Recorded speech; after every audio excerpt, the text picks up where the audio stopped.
Very good evening and welcome to tonight's edition of Primetime News here on TV Vanya. Joining me, David Paldano. Now, before we head into your stories in more detail, let's first take a look at your headlines this evening.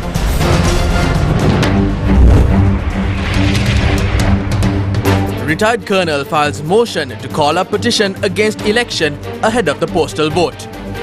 Postal voting postponed indefinitely due to lack of funds and issues in printing ballot papers.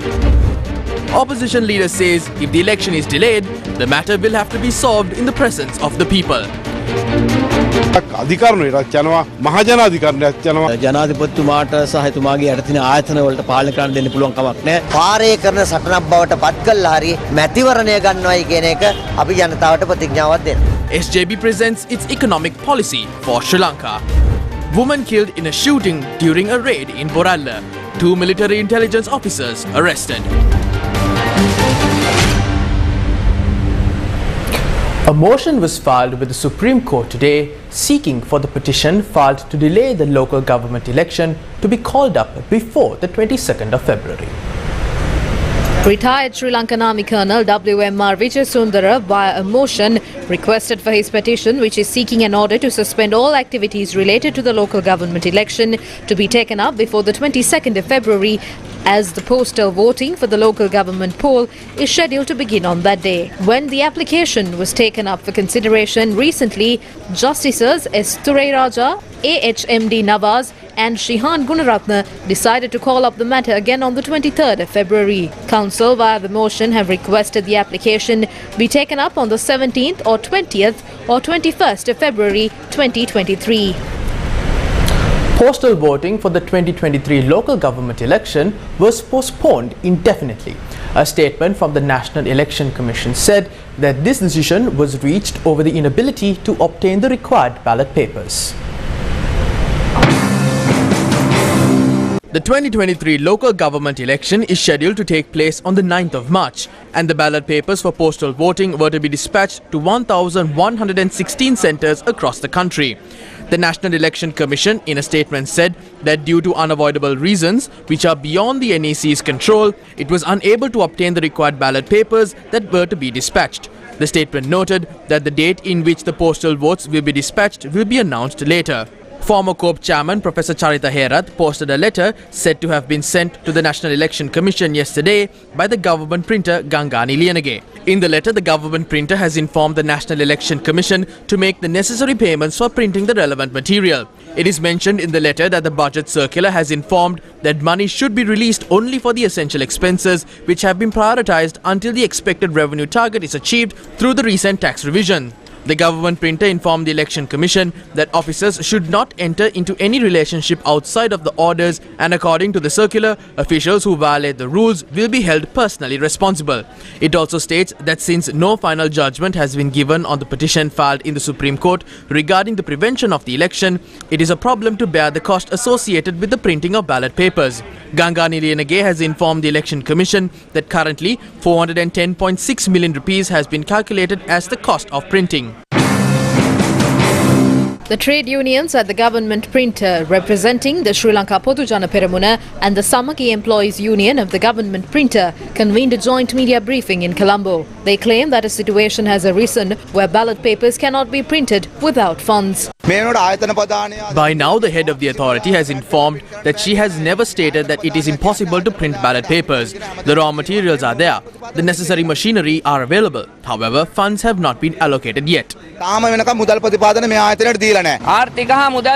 The circular issued by the Economic and Monetary System clearly states that if money is spent in this regard, the spending authority will be personally responsible for it. Usually, the police are deployed here even a week before to print the ballot papers at the government printer. Now, only one police officer has been stationed. Meanwhile, the government printing employees union states that money has never been paid prior to the printing of ballot papers. At the moment, certain printing processes regarding the postal votes are underway. Usually, all the printing activities, including ballot papers for the postal votes, are done at the same time. This time, they are printing the postal vote ballot papers separately. We have not seen a procedure of this sort before.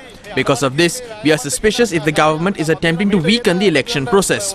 Previously, we never had to make a payment to get the ballot papers printed. The relevant printing processes of that election is done and finally the calculations are done. After that, the payment is made and the cost is informed to the Election Commission.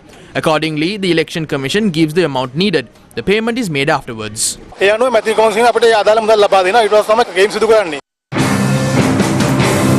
Political party secretaries and authorised representatives were summoned to the National Election Commission for a meeting. How can one even ask for funds from President Ranil Wickremesinghe after he took over a country that was literally bankrupt? We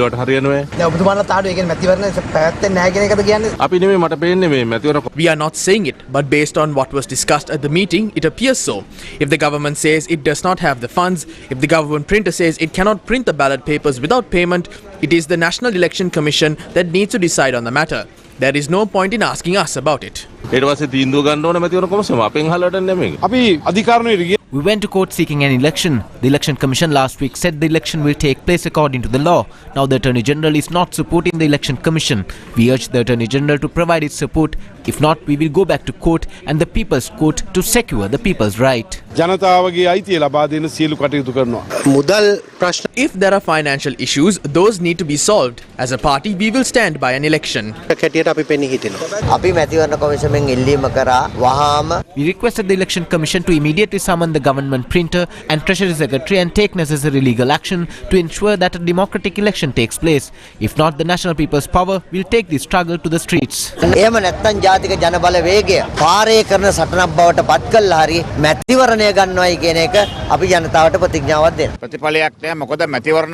There was no result. It appears the Election Commission is dysfunctional and the government attempts have succeeded. When we asked if there will be an election, there was no answer. It is clear that the rulers will resort to all sorts of malicious acts to retain power. The Election Commission has the power to summon the government printer over the matter.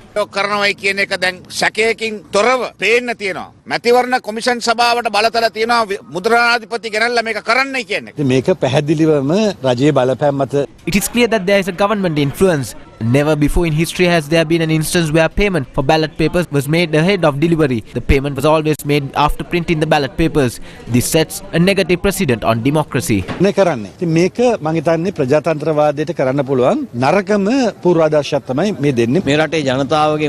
Democracy is protected using the taxpayers' money. We cannot allow the president, officials and institutions to control those funds as they please. If this election is delayed due to a lack of funds, then we will never have a presidential or parliamentary election. This is a struggle to ensure an election is held. Right now we feel that they won't go for an election. We will go to the People's Court as there is no other alternative. They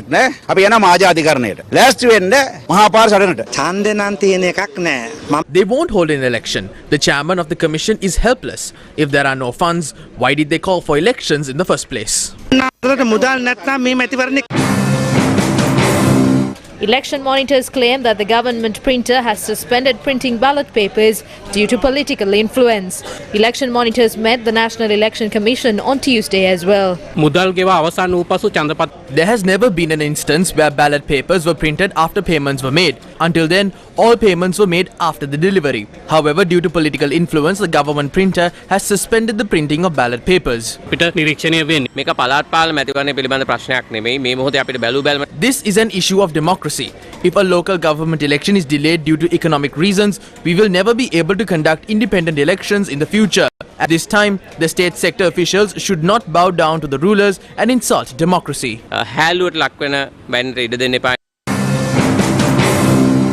The Samagi Janabalawege handed over a letter to the United Nations stating that the government is attempting to postpone or entirely cancel the local government election. We must note that if this election is held, the president and the government will have to let go of their titles. The president will have to go home. We are making a clear request to the international community to intervene to protect the democracy of our people.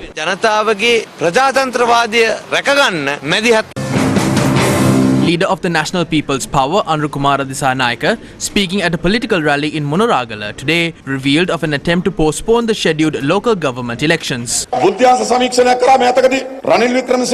Recently, during a Security Council meeting, State Intelligence handed over a report to President Ranil Wickremesinghe. Once he saw this report, his facial expressions changed. Ranil Wickremesinghe muhuna mirakapu dehilella wage.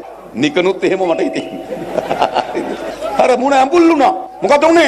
යටි කුමන්ත්‍රණ ගහන්න සැලසුම් කරා. කවුද බය?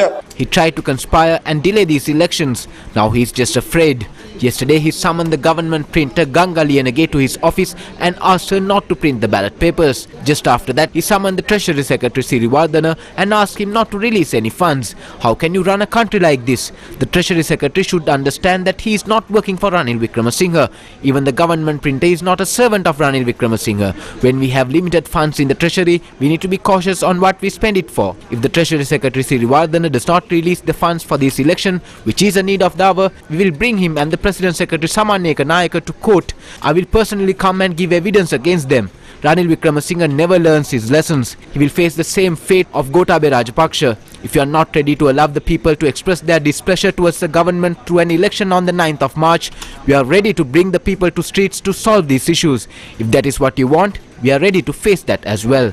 පාරේ විසඳගන්න රනිල් වික්‍රමසිංහ. ඔයා අපිව කැඳවන්නේ ඒ පාරේ නම් ඒ පාරෙත් ඔයත් එක්ක හැප්පෙන්න අපි ලෑස්ති. The Freedom People's Congress also commented on the matter. If you cannot protect the people's mandate, the people's franchise, then there's simply no government. There's no president. The franchise cannot exist. All the institutions built on the franchise will collapse. That is what will happen. So we request, don't let this happen. The economy has been completely destroyed and now politics is also going to be destroyed. The Secretary to the Minister of Finance should allocate this money immediately. Both Neil Hapuhinna and Mahinda Siriwardana are prominent characters who are well educated. But this government and the cabinet is trying to put the two of them in trouble. Do not get fooled by this. මේ ආණ්ඩුවේ විශේෂයෙන්ම cabinet මණ්ඩලය මම කියන්නේ මේ ලනුව කන්න එපා. The parliamentary group of the Sri Lanka Podujana Peramuna met at the party headquarters in Nelum Mawatha. The meeting was focused on the party preparations for the upcoming local government elections and it was chaired by the SLPP national organizer Basil Rajapaksa. During this meeting, it was decided to commence the SLPP election campaign at district level on the 24th of February from Anuradhapura. Hello.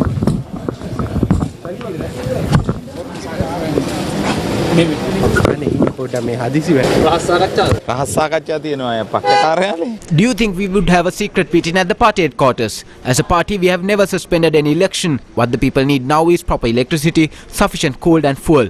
We don't mind having an election after supplying these to the people. However, we are preparing for the elections. We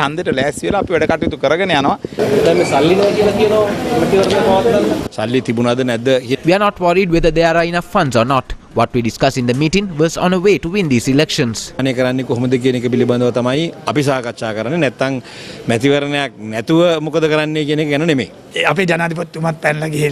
Even our president fled. What we are trying to do here is to pull back our party and bring it back to its former glory.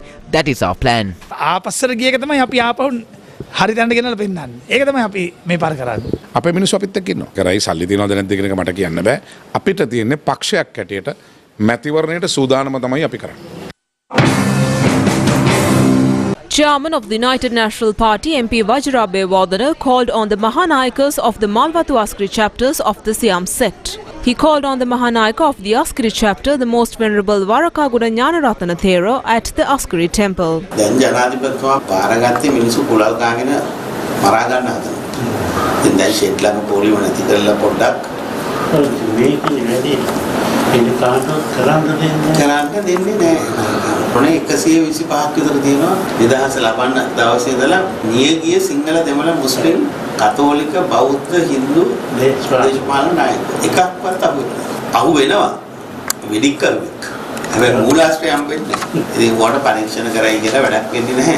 ඉතින් මේක දැනගෙන පොඩ්ඩක් වාසනාවට රනිල් වික්‍රමසිංහ ජනාධිපතිතුමා ඉතුරු වෙලා හිටියා. ඒ නිසා හැමෝම කුලල් කා ගන්න නැතුව යන්තම් දැන් ආරක්ෂා කළා වැඩේ කරගෙන යනවා. MP Vajrabewardena also visited Most Venerable Tippotuave Sri Sumangala Thera, the Mahanayaka of the Malwatu chapter at the Malwatu Mahaviharaya. මැතිවරණ ප්‍රකාශයට පත් කළ තිබෙනවා. නමුත් Elections have been announced, but there's a question as to whether the people of this country are ready for an election.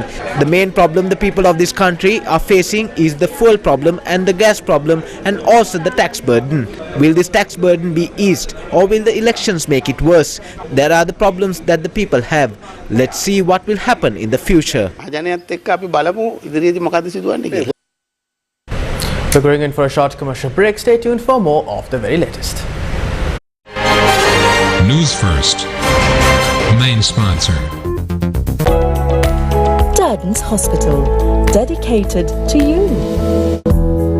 Experience the best in healthcare at Darden's Hospital's new Alfred Place wing. We continue to evolve into a purpose-built hospital of the future, with an ambience built to deliver world-class care. Darden's Hospital, dedicated to you. Welcome back to the news. The Samagi Janabalavage's economic summit named The Blueprint was presented in Colombo today. The event was held under the patronage of opposition leader Sajith Premadasa. The Samagi Janabalawege economic policy is on stepping out of the debt trap and towards sustainable inclusive development, and it is a 10-point program for Sri Lanka's economic stabilization and equitable growth. It was organized by the Economic Policy Unit of the Samagi Janabalawege, consisting of Dr. Harshadi Silva, Eran Vikramaratne and Kabir Hashim. අපි එදා ප්‍රේමදාස ජනාධිපතිතුමා පටන් අරගෙන අද මෙතන බොහෝ දෙනා ඉන්නවා. ඔවුන් තමයි අදටත් මේ ඇඟලුම් නිසා මේ රට අරගෙන යන්නේ. Those from the time of late Premadasa are the reason why our apparel industry has gone forward. Others manufactured toys, radios, TVs, telephones, vehicles, and now they even make planes. But for the past 20 years, we are in the same place. We should worship those who ran those companies. I am speaking the truth. If not for them, we have no way to survive. We are not open to the world. Trade openness means the GDP once you assess the imports and exports as a percentage. In the 90s, we were around 80%. But now it has reduced to 40%. The countries that were at 50% have now exceeded 150%. This shows that we are less open than we were before. We are in the same position that we were in the 1970s. Thus, we cannot develop this country in this manner. We need to remove the chains that have tied the economy, and we need to build a competitive economy. But in doing so, we also need to save those who will be affected through that process. Just like Premadasa did with the Janasavya, we have made plans to build a strong social security net. That is a program that does not allow unnecessary political involvement and is just to all. We don't just come here and talk. Kabir, Iran and I, we hold discussions for weeks and months. We have a group of intellectuals as well. We three are the only politicians. We discuss with Sajith Premadasa too at length. We sometimes question each other when our ideas are different. Sometimes his opinions differ from ours. We then reach an agreement. That is how we got to this point. And lastly, our stance is that in order to eradicate poverty, wealth must be generated. We need everyone's effort to make this happen. The wealth that is generated needs to be distributed uniformly. I'd like to stress that this is what I call humanity. Some look doubtful when we mention welfare state. Our leader has mentioned this. They say that this is socialist. What we have to say is try to understand what we have to say. What we mean is that we need to build a government that can protect and improve the economic and social welfare of the general public. That is our point. We are different from the party that we used to be in. We do not think about the country's wealth flows. It doesn't happen that way. We need to build a system that enables the free flow of money. That should be the nature of this country's economy and market. The economic policies that we create should enable the uniform distribution of wealth in the society. Equitable distribution must take place. In order to make this possible, equal opportunities must be given to everyone. However, the government should take the responsibility for this. I will conclude by quoting the mastermind behind the turning point of the Indian economy in 1991, Jagdish Bhagwati. He said that the development of the economy opens doors to everybody. However, some start many steps behind others. Giving them the necessary boost is the government's responsibility. What we presented today is just a slice of what we intend to offer. Our blueprint contains only the short-term and mid-term plans for the economy. We did not talk about the education, health services or democracy here. However, we need to build an economic system to give strength to the people to save our country. රට ගොඩ ගන්න සියලු ජනතාවගේ සියලු ජනතා කණ්ඩායම් වලට ශක්තිය දෙන ආර්ථික ක්‍රමයක් අපි හදන්න ඕනේ මිත්‍රවරුනි. Opposition leader Sajith Premadasa says any agreement with the IMF must be pro-people, and the SJB would not agree with any agreement that is signed by a government with no mandate. it's a two-way process. It's not a one-way street. That transparency should prevail. So you have the present president, when he was the sole member of a political party in parliament, nationalist member of parliament, he challenged the then finance minister to table all the agreements that were arrived at with the IMF and put it on record, on public record, to table it in parliament. So all of a sudden, when the roles are reversed and you do a hop, skip and a jump to the executive presidency, those tenets of leadership are all forgotten. IMF is integral to Sri Lanka coming out of bankruptcy. It's a fact. But where we will differ is the way we negotiate, the substance, the issues. We will be taking a more pro-people, pro-business approach. Right now, we have a situation whereby the executive presidency, together with the Prime Minister, has manipulated and connived to prevent the elections from being held. That is because they lack a mandate. They don't represent the wish of the people. මේ රජයට ජන වරමක් නැහැ. මේ රජයට ජන ආශිර්වාදයක් නැහැ. We are not duty bound to carry on any agreement that is arrived at through an illegitimate process. Any process should have legitimacy.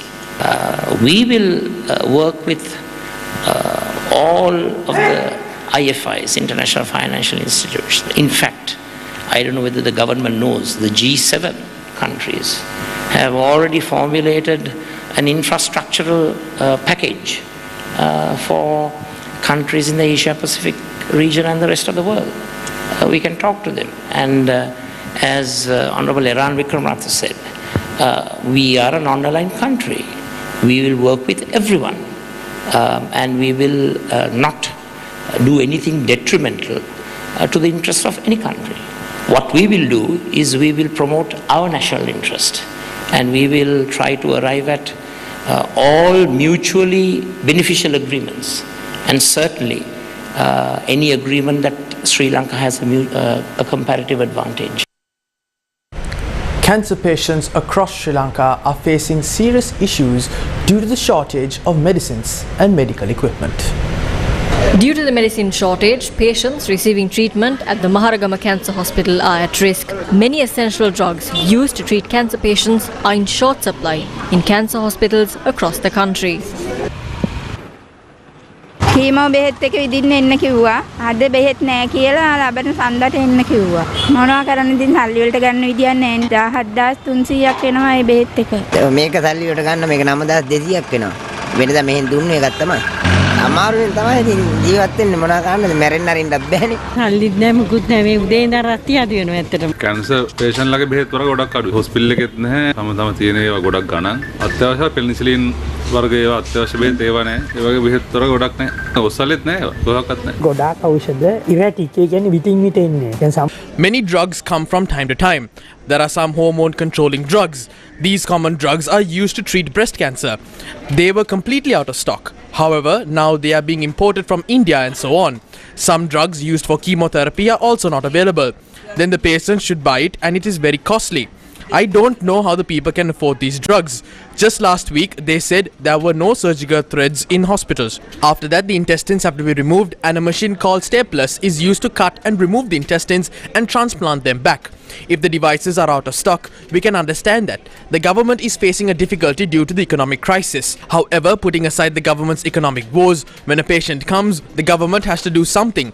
They can't just let go saying they can't do anything about it. 5 operating theatres are running at the same time in the hospital. There are 4 more operating theatres. It is impossible for us to function.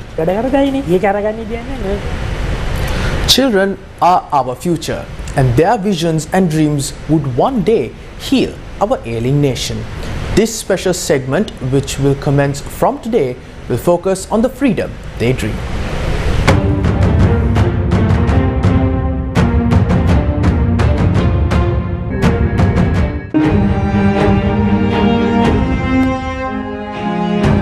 Nimantini Bandara, a student of the Anuradhapura Central College, won the All-Island Award for the Best Announcer Award. Nimantini, who is also a Minister of the Student Parliament of Sri Lanka, is equally talented in singing as well. This is her dream.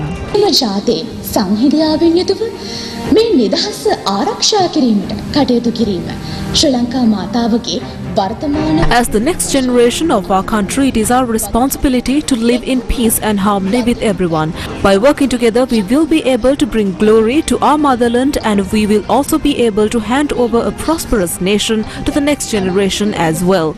I'm ready to navigate my motherland towards this dream. නිවැරදි දිශානතිය කරා යාත්‍රා කරන්නට මා සූදානම්. අවි අමෝරා සිරුර කැපුවත් නේක දුක්දී මනස බින්දත් තිඹිරි කුටියක මා සිර කළත් අභියෝග මැඩ රකිමි නිදහස්. Two Sri Lankan Army intelligence personnel were arrested by Sri Lanka police over the death of a woman who died due to a gunshot injury in Manathamulla in Boralla. Due to the graphic nature of the images of this report, viewer discretion is advised.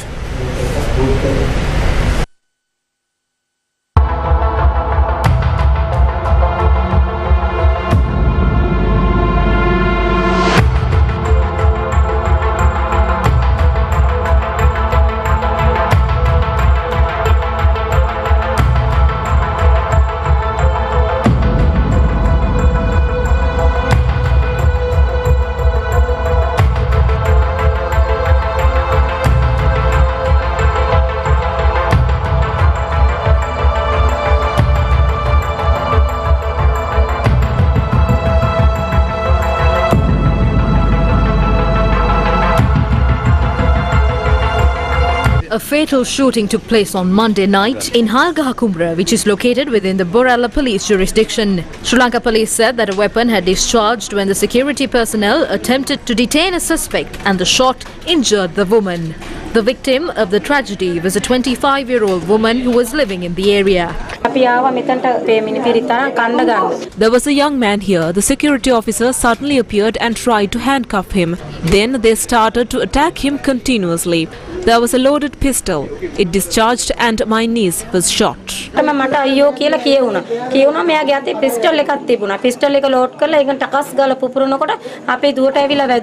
two army intelligence officers were arrested in connection with the incident by the Boralla police. They were presented to the court this morning. After the suspects were produced to the Colombo Chief Magistrates Court, they were remanded until the 21st of February. The two military personnel were arrested by the Boralla police. Military intelligence personnel working on drug smuggling work closely with police to ascertain information. An investigation is underway to determine the fact with regard to the incident.